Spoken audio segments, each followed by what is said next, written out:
It didn't feel like a mistake when Brian signed it. It felt responsible. Coffee on the table, 2 open laptops, a printer humming softly in the background. 2 friends, 1 startup, a simple contract to keep things clean. They'd built something real, together. What Brian didn't realize was that he had just signed away the right to own his future.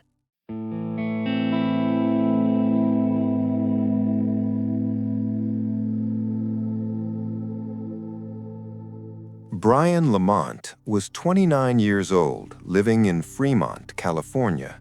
A back-end engineer, quiet, precise, the kind of person who solved problems by shrinking them. He wrote code the way other people wrote outlines, methodical, structured, invisible. He could spend 6 hours debugging latency issues without saying a word, but he hesitated before speaking in meetings. Networking drained him. Pitching terrified him. Brian wasn't bad with people. He was just better with systems. In 2015, Brian built a prototype. Not pretty, not polished. A neural interface API that helped trading firms process market signals faster. Milliseconds faster. That difference mattered. In high-frequency finance, milliseconds are money. Brian didn't think of it as revolutionary. He thought of it as elegant. But elegance doesn't raise capital. That's where Eli Foster came in. Tall, charismatic, former VC associate, MBA from Wharton. Lived in Noe Valley, black turtlenecks, spoke in sentences that sounded like exits. They met at a demo night.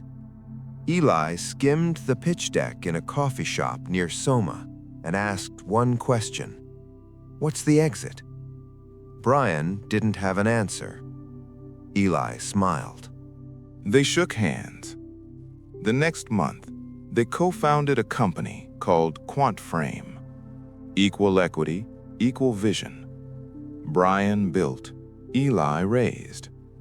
They told people they were complementary, and at first they were. To make it official, Eli forwarded a contract from his old law firm, Drexler and Hume, LLP, known for early-stage startup work. Boilerplate, Eli said. Just founder stuff. We'll need this before seed. Brian skimmed. 50-50 split, IP assignment, standard language, and buried on page 9, section 4.3. In the event of unresolvable misalignment or breach of fiduciary alignment, founder voting shares may be restructured by board consensus to maintain continuity of leadership. QuantFrame had 300 users. The sentence felt theoretical, protective. Brian signed. The partnership looked equal on paper, but power rarely announces itself. Brian noticed small things. Meetings he was looped into after decisions were made. A board advisor calling him the technical asset. Eli always framed disagreements as strategy. Brian framed them as discomfort. He told himself not to overthink it, not to be emotional, not to ruin something that was finally working. QuantFrame took off. Seed round led by Initialized Capital, Series A by Sequoia. By 2017, they'd onboarded Citadel, Jane Street, Point72. Brian's API became the silent motor behind hundreds of millions in trades. By 2019, 200 enterprise clients, a $400 million valuation. Bloomberg called them Wall Street's silent weapon. TechCrunch ran How 2 Outsiders Built the Future of Quant. Eli became the visionary. Brian became the technical co-founder. Brian didn't object. He liked staying invisible. The dream was working, until it wasn't. The disagreement started small. A hedge fund in Singapore, high revenue, questionable history, flagged before for market manipulation. Brian said no.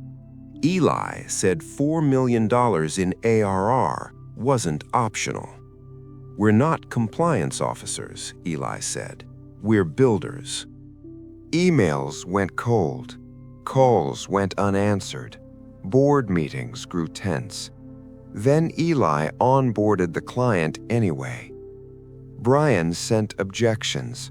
No reply. Then Brian's permissions changed. First analytics, then GitHub, then email. On June 3, 2019, Brian tried logging in to the admin panel. Access revoked. He emailed Marla in operations. "Is there a bug? I can't log in." She replied, "You've been removed. I'm so sorry." An hour later, a formal notice arrived from Drexler and Hume. Due to a material breach in fiduciary alignment, your voting shares are being reassigned under Section 4.3. No fraud, no hearing. One sentence. The board restructured. The cap table followed. Brian's voting rights vanished. His equity converted, then diluted. 50% became just under 4. Brian showed up at the office. Security told him to leave. He called Eli. No answer. He emailed Marla. "We built this together." No reply. Brian filed suit in Santa Clara County. His lawyer argued contribution, emails, intent. The judge read the clause aloud. "Did you sign this document?" Brian had. That was the case. QuantFrame went public in 2022.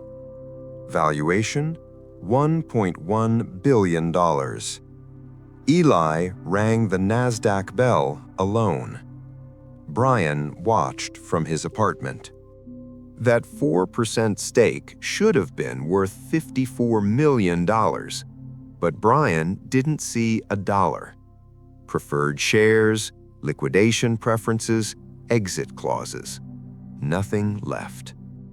Brian now lives in a one-bedroom apartment in Alameda. No IPO, no payout. He's building again. Alone. The clause wasn't rare.